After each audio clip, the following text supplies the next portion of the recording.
सोचिए, एक पुराने जमाने के गुरु, एक आज का जासूस और एक कमांडो, इन तीनों में क्या कुछ कॉमन हो सकता है? पहली नजर में तो शायद कुछ भी नहीं। लेकिन क्या इनकी रणनीतियां एक स्टूडेंट को सफल होने में मदद कर सकती हैं, चाहे वो इतिहास पढ़ रहा हो या फिर एग्रीकल्चर? आज हम यही देखने वाले हैं कि कैसे जंग और जासूसी के ये सिद्धांत पढ़ाई और करियर की मुश्किलों को जीतने का एक पूरा रोड मैप दे सकते हैं। चलिए शुरू करते हैं आचार्य चाणक्य के एक बहुत ही पावरफुल विचार से। ये एक बहुत सीधी सी बात कहता है, कोई भी बड़ा काम, चाहे वो एक साम्राज्य खड़ा करना हो या अपनी यूनिवर्सिटी में टॉप करना, एक बिल्कुल साफ लक्ष्य से शुरू होता है। अगर लक्ष्य ही नहीं है तो सारी मेहनत बेकार है।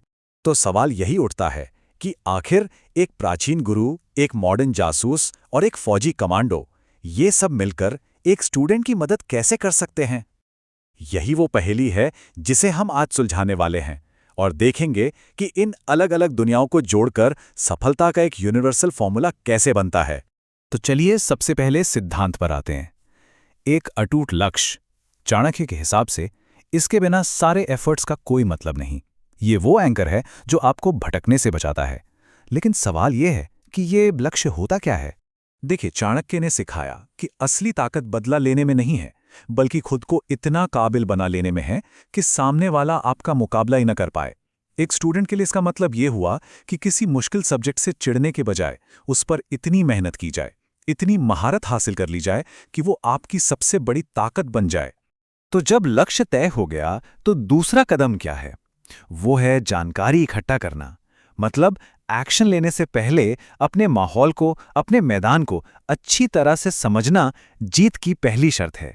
आजकल की लड़ाई में एक कॉन्सेप्ट बहुत चलता है, ट्रांसपेरेंट बैटलफील्ड, यानी एक ऐसा जंग का मैदान जहां ड्रोन और सेंसर की मदद से आपको सब कुछ साफ साफ दिखाई दे रहा है।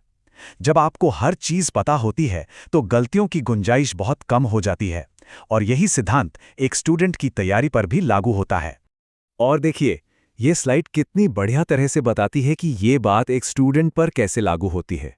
जैसे फौज के लिए जमीन का एनालिसिस जरूरी है, वैसे ही मान लीजिए एग्रीकल्चर के किसी स्टूडेंट के लिए ये जानना कि कौन सी मिट्टी किस फसल के लिए बेस्ट है, यही उसकी इंटेलिजेंस है। एग्जाम का सिलेबस, पुराने क्वेश्चन पेपर्स और कौन से टॉपिक्स सबसे जरूरी हैं, यही आपका बैटलफील्ड है, जिसे जानना बहुत जरूरी है। इसका एक जबरदस्त उदाहरण है मोसाद का वो ऑपरेशन जिसमें उन्होंने नाजी अपराधी एडोल्फ आइकमैन को पकड़ा था।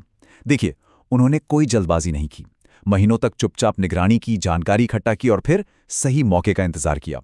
इससे यह पता चलता है कि अच्छी इंटेलिजेंस गैदरिंग में टाइम, पेशेंस और प्रिसिजन लगता है। तो ठीक है, आपके पास सारी जानकारी आ गई। अब अगला कदम, अब बनाना है जीत का एक पक्का ब्लूप्रिंट, यानी एक डिटेल्ड एक्शन प्लान जो कभी-कभी थोड़ा हटकर भी हो सकता है। जरा मोसाद के इस मिशन को देखिए।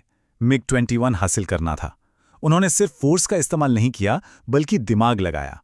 उन्होंने उस पायलट की मजबूरी को समझा, उसकी हताशा, अपने परिवार की सुरक्षा की चिंता, और अपनी पूरी योजना उसी के इर्द गिर्द बना दी।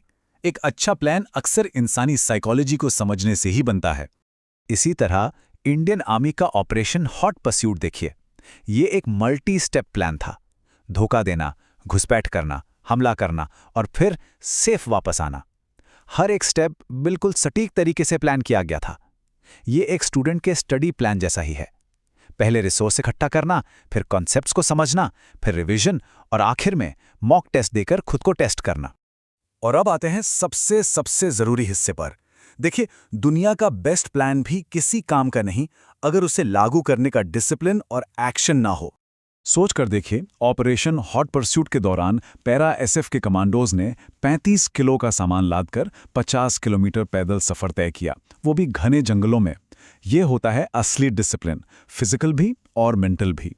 पढ़ाई में सफलता के लिए भी ठीक इसी तरह की डिसिप्लिन और घंटों की फोकस्ड मेहनत की जरूरत होती है। और इस कमाल की डिसिप्लिन का नतीजा 0। ऑपरेशन के दौरान इंडियन स्पेशल फोर्सेस का एक भी जवान हताहत नहीं हुआ।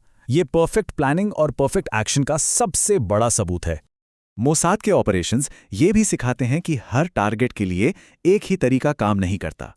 उन्होंने सिचुएशन के हिसाब से अपनी स्ट्रैटेजी बदली, कहीं तोड़फोड़ की तो कहीं घुसपैठ। बिल्कुल वैसे ही जैसे एक स्टूडेंट को करना पड़ता है। जैसे एग्रीकल्चर की पढ़ाई में कुछ फसलों के बोटेनिकल नाम तो रटने ही पड़ेंगे, लेकिन सॉइल साइंस को तो गहराई से समझना ही होगा। हर चुनौती के लिए एक अलग अप्रोच चाहिए। और अब आखिरी और शायद सबसे जरूरी बात, लगातार बदलते रहना, अडैप्ट करना।